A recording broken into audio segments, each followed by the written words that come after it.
Hello students. So in the last video what we seen it is flexor compartment, right? So today we will see the extensor compartment of muscles, forearm. Okay. So extensor compartment, it is again divided into superficial and deep, and all the muscles supplied by the radial nerve. Out of this, the three are the proper radial nerve, remaining all the muscles by the posterior introsseous branch of the radial nerve. That I will tell you now. Fine. So artery here we can see it is a posterior introsseous artery. That is a branch of ulnar artery. Clear? So now we'll see. So in this side we can see this is the extensor flexor compartment that we studied in the last video. So here the extensor compartment divided into again superficial and deep. The superficial is further divides into a lateral group and posterior group.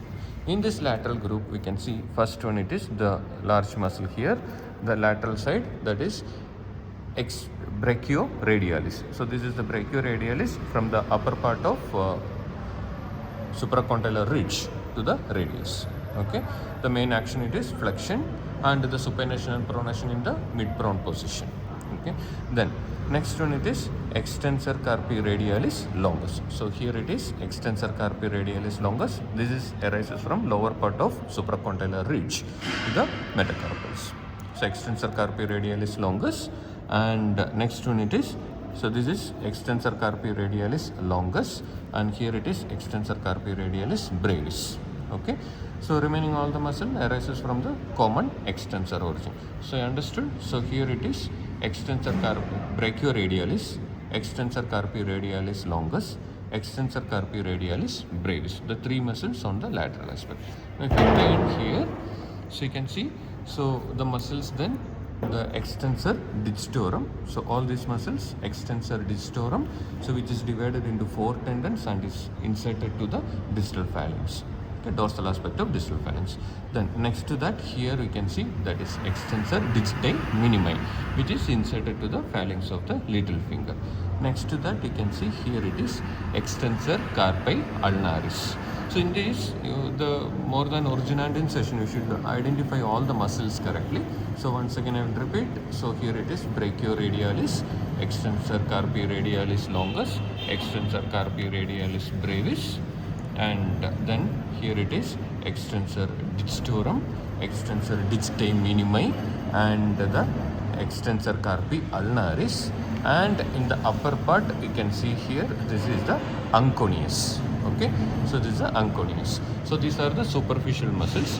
Out of all these superficial muscles, anconeus, brachioradialis, extensor carpi radialis longus supplied by the radial nerve, remaining all supplied by the deep branch of radial or the posterior introsseous nerve.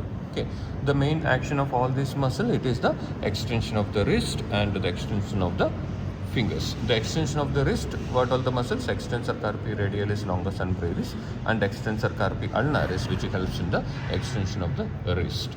Okay, remaining it helps in the extension of the fingers. Now the deep muscle we can see, out of in the deep muscle, the first one what is supposed to study it is, so here you can see that is the supinator muscle. Okay, so supinator, it is arises from the supinator crest of the ulna and the epicondyle, and you can see here it is inserted to the lateral surface of the radius. Clear? So this is the even it is arises from supinator crest and from the annular ligament of the radius, and it is inserted to here it is, that is the lateral surface of the radius. That is a powerful supinator of the forearm. So here usually it will ask us a 5-marker question. So origin, insertion, nerve supply it is posterior introsseous nerve, action it is powerful supinator. Clear? Now that is the superficial muscles. Now that is first is the deep muscle. Now the another deep muscles are here, that is known as cropped out muscles. So it is coming out from the deeper aspect to the external. So here you can see the first one it is abductor pollicis longus. Next one it is extensor pollicis brevis.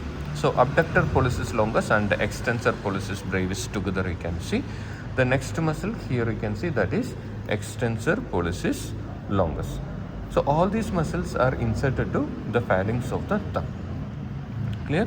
So inside you can see here this is the extensor pollicis longus. Now one more muscle here, it is extensor digitorum. Okay, sorry, extensor indices. So here you can see the extensor indices is situated deep to the extensor digitorum, this muscle. So that is extensor indices. So easily identify, where you can see identify, you can see the tendons of extensor digitorum. Just deep to that you can see the extensor indices muscle.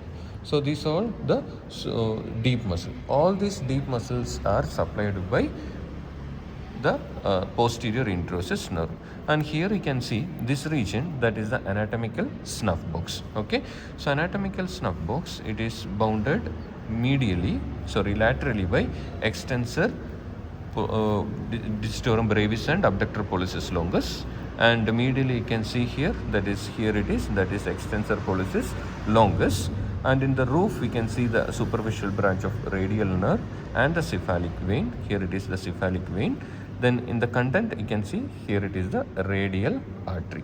So that is about anatomical snuff box. Okay. Now, so another most important structure here, what you are supposed to see, it is this one is extensor retinaculum. So clear? So this is the extensor retinaculum. So it is laterally attached to the lower border of the radius, and medially it is attached to the pisiform and tricutal bone here.